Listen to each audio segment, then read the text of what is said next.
आगे बढ़ेंगे। महाराष्ट्र में एक तरफ महायुति सीट बंटवारे में महाविकास आघाड़ी से आगे निकल गई है। 182 सीटों पर उम्मीदवारों का नाम तय हो चुका है, ऐलान हो चुका है। तो दूसरी तरफ महाविकास आघाड़ी में अभी भी 15 सीटों पर पेच फंसा हुआ है। मीटिंग्स भी हो रही हैं और इसी बीच उद्धव ठाकरे की पार्टी ने कई सीटों पर अपने उम्मीदवारों के नाम का ऐलान भी कर दिया है, जिसके बाद उद्धव ठाकरे के बेटे आदित्य ठाकरे ने अपना नॉमिनेशन भी फाइल कर दिया है।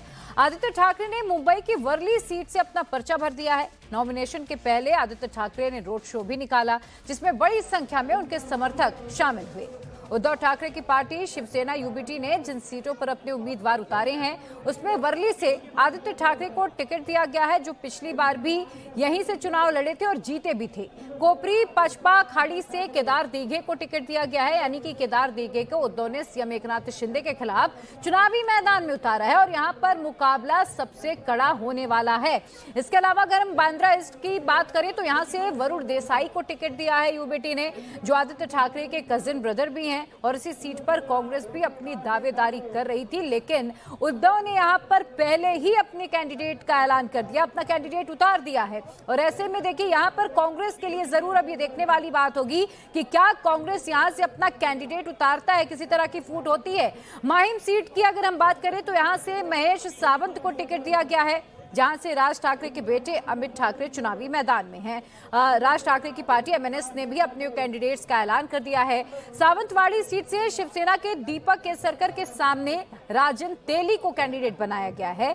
राजन तेली हाल ही में बीजेपी छोड़कर उद्धव की पार्टी में शामिल हुए थे।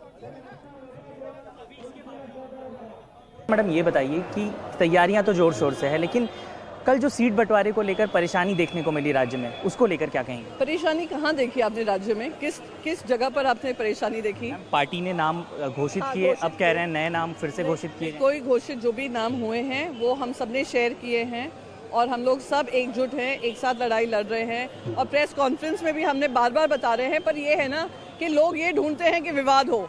विवाद जहाँ हो रहा है दिल्ली में दरबार में झुके हुए हैं अमित शाह जी के ऑफिस में कि हमारी सीट डिक्लेयर कर दो, हमें 10 सीट दे दो, 20 सीट दे दो।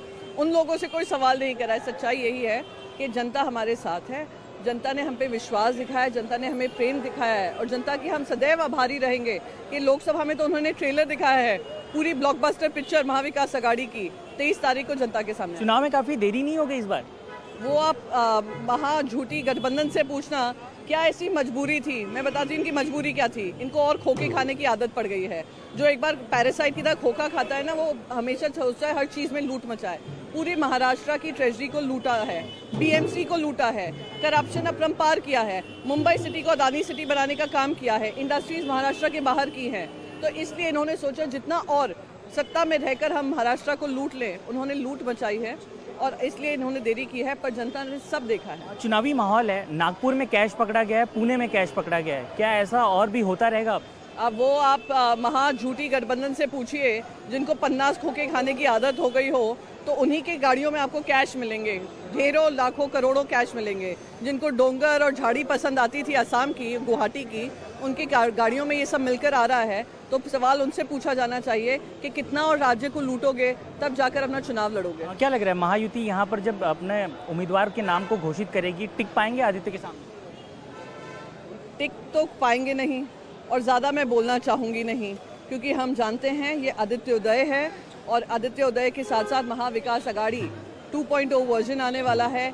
5 साल के लिए ही जनता विश्वास नहीं जताएगी। हम काम ऐसा करेंगे कि अगले 25 साल भारतीय जनता पार्टी महाराष्ट्र में कभी सरकार ना बना पाए।